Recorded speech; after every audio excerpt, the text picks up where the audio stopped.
Hi friend good morning जय जगन्नाथ। आज आसतु देखा शुक्रवार आम दिन टी केमती कटिला।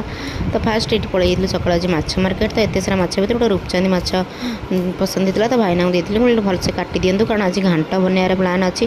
भाईना तो सैज किस पूरा काटी देते काटिकी बढ़ाई देते आम घर को आसी माछ फाछ भजा भजी कर गोटे सुंदर घाट कर कारण मम्बू को आम घाट बहुत भल लगे। तो गोटे भजा माछ भी पीस रखी डुंगुली कहले आम रखी आम अंडा सिझे खाइबा। तो ये आम अंडा सिझे देलु। तो माँ को फास्ट दे दी माँ नि तुम खाईदेव। तापर आम जाइलु आम लंच करने।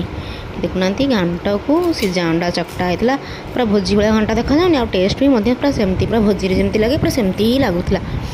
तो ये घाट रेसिपी मो इंस्टा आईडी भी पकेबी आपण मैंने चाहिए मो इंस्टा लिंक देदेवी आपण मैंने देखिपारे से।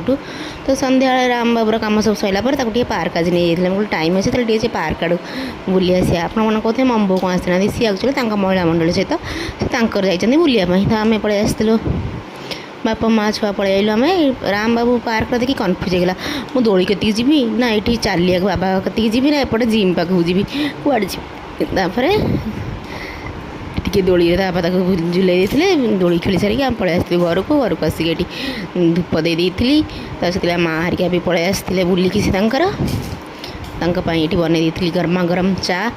तो चा बन देखी बाड़ी नहीं कप्रे गिनारे मौसी माँ सी ये गपपड़ी खोल देती। राम बाबू भेराई मौसी मुँह बनाऊँ मम्बू मुँह बनाऊँ कौन कथा मुझे तो किसी बुझीपारनी कौन कथा होती मझे सी भेराई मौसी बनाऊँ भेराई मम्बू बनाऊँ।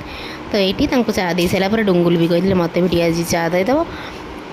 तापर डुंगुल को नहीं जाइए चा से आज यूजुआल सबुदिन भाई ऑफिस काम कर बसिकी राति तो किसी रोषे हेनी घाट अच्छी खाली रुटी हो आप देखिले आम दिन टी केमती कटला भल लगे लाइक शेयर सब्सक्राइब करिए रही जय जगन्नाथ। पुणी कल गोटे नुआ ब्लॉग सहित आम आप सहित देखा करूँ।